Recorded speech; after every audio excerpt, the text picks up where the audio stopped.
Rapsodia a doua este o rapsodie a cântecului, a doinei, o rapsodie mai filozofică, dacă vreți. Pornește cu un vechi cântec din secolul XIX, pe o stâncă neagră, sub un vechi castel. Urmează apoi o melodie din Moldova, ale cărei versuri sunau cam așa: văleu, lupul mă mănâncă. Și spre final apare, în tot acest cadru foarte cantabil, foarte așezat, apare o sârbă, o melodie de dans, care însă nu este o sârbă aici și acum în fața noastră, ci este o amintire de undeva de departe, care dispare și ea la rândul său. Rapsodia se încheie într-o stare de plutire incredibilă, Enescu fiind unul dintre puținii compozitori care au avut curajul de a închide astfel, în liniște totală, o lucrare sinfonică mare. Mozart, Prokofiev au mai făcut asta, dar tentația e mare să termină așa cu surle și trâmbițe. Așadar, Rapsodia a doua de George Enescu, transcrisă de Dragoș Ilie pentru vioară și chitară, notă cu notă, zi de zi, săptămână de săptămână, lună de lună. Mulțumim!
Iată, ne ajungi acum la rapsodia întâi a lui George Enescu, cea mai cunoscută, cea mai cântată, cea mai îndrăgită.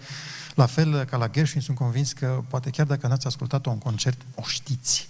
O știți deja de undeva, pentru că muzica lui Enescu este peste tot în jurul nostru. Se spune că tema care deschide rapsodia a auzit-o Enescu prima dată la primul său profesor, lăutarul satului unde locuia el, lăutar pe numele lui Lae Chioru, satul se numea Cracalia, deci Lae Chioru din Cracalia, și versurile ei sună cam așa: am un leu și vreau să-l beu, dorule, doruțule, dar nici aista nu e al meu. Dorule, doruțule. Probabil că de aici s-au inspirat după aceea versificatorii care au făcut dați un leu pentru Ateneu, nu-l mai beți. Este o întreagă cavalcadă apoi de sârbe, hore, dansuri din acestea foarte, foarte animate. Enescu știe cum să le combine, cum să aranjeze succesiunile, cum să construiască dramaturgia întregii piese într-un mod absolut spectaculos. Urmează hora lui Dobrică. Dobre Marinescu era un lăutar vestit din Ploiești, avea un taraf acolo celebru încă de pe vremea lui Alexandru Ioan Cuza. Apoi o prelucrare după un cântec al pandurilor lui Tudor Vladimirescu, Mugurel, și celebra Ciocârlia. Această adevărată piesă de virtuozitate făcuse furori la sfârșitul secolului al XIX-lea și este foarte îndrăgită și în ziua de astăzi. Angheluș Dinicu, cel care avea să fie bunicul lui Grigoraș Dinicu, celebrul violonist, el cânta la Nai, a cântat-o la expoziția mondială de la Paris în 1887 și atât de mult le-a plăcut francezilor că i-au dat medalia de aur. Așadar, o rapsodie a dansului, o rapsodie care celebrează bucuria de a trăi, bucuria de a fi.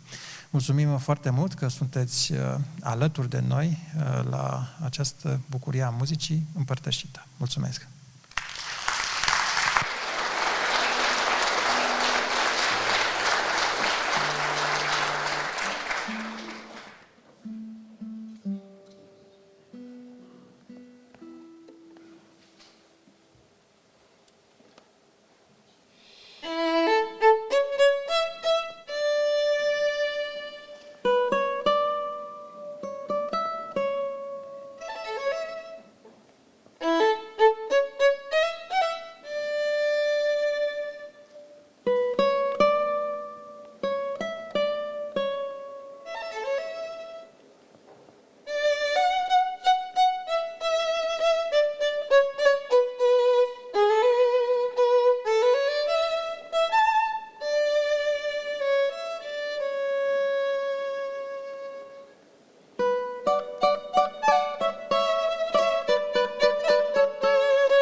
Mai avem o ultimă piesă, nu apare nici măcar în program, este piesa de Bis, o lucrare care m-a însoțit în cele mai neobișnuite locuri în care am cântat la vioară, fie că era vorba de tabăra de bază a muntelui Everest în Himalaya sau de Capela Sixtina în fața Papei. Este vorba despre o piesă care face parte din ADN-ul nostru, al fiecăruia dintre noi, balada lui Ciprian Porumbescu. Și pentru că am dorit să păstrăm pe compact discul pe care l-am înregistrat cu Dragoș Ilie, acum înainte de turneu, care cuprinde toate cele 6 sonate pentru vioară și chitară de Niccolò Paganini, am dorit să păstrăm atmosfera de concert, așa pur și simplu, spontan, în ultima zi de înregistrare, am zis hai să înregistrăm și balada, așa că există un bonus track pe acest CD, balada de Porumbescu, într-o variantă pe care sunt sigur că n-ați mai auzit-o, cântată la vioară și chitară. După ce se încheie concertul, atât eu cât și Dragoș vom rămâne alături de dumneavoastră aici în foaierul sălii de concerte. Este acolo un panou de onoare unde vă așteptăm dacă doriți un autograf sau vreți să ne facem un selfie. Mai mult decât atât, după cum știți, în fiecare an turneul Stradivarius e dedicat unor cauze nobile. Anul acesta ne gândim la tânăra generație, la educație. Organizez deja de mai mulți ani de zile împreună cu Dragoș un masterclass la Cabana Caraiman din Munții Bucegi. Reunim acolo elita tinerilor violoniști și chitariști și pe lângă cursurile de vioară și de chitară, vrem să le oferim și alte direcții care sunt absolut necesare pentru un artist de scenă. Astfel avem invitat un psiholog în fața căruia copiii au curajul să își deschidă sufletul și să vorbească deschis despre spaimele lor atunci când sunt pe scenă, în fața publicului. După cum știți, americanii consideră că spaima lor numărul 1 nu e spaima de moarte sau de război, nu. Spaima de a vorbi în public. Apoi avem invitat un instructor de yoga care ne ajută pe toți să ne recăpătăm postura și să putem să ne păstrăm flexibilitatea. Chiar dacă nu pare la prima vedere, să știți, cântatul la vioară, cântatul la chitară, mai ales când se întinde pe niște ani sau zeci de ani, ajunge să dăuneze grav sănătății dacă nu suntem atenți cu forma fizică. Și nu în ultimul rând, un specialist în marketing vine și le vorbește copiilor despre importanța comunicării în ziua de astăzi. Mulți se gândesc că e suficient doar să cânte bine. În egală măsură este important să știe și ce și cum comunică. Așadar, dacă vreți să sprijiniți acest proiect, avem o cutie pentru donații, chiar aici în holul de la intrare, și să știți că nu orice gest cât de mic contează, pentru că suntem împreună o forță. Dacă priviți în stânga, în dreapta, veți vedea că aici, câți ne-am adunat, putem muta și munții din loc, dacă e nevoie. Mulțumesc!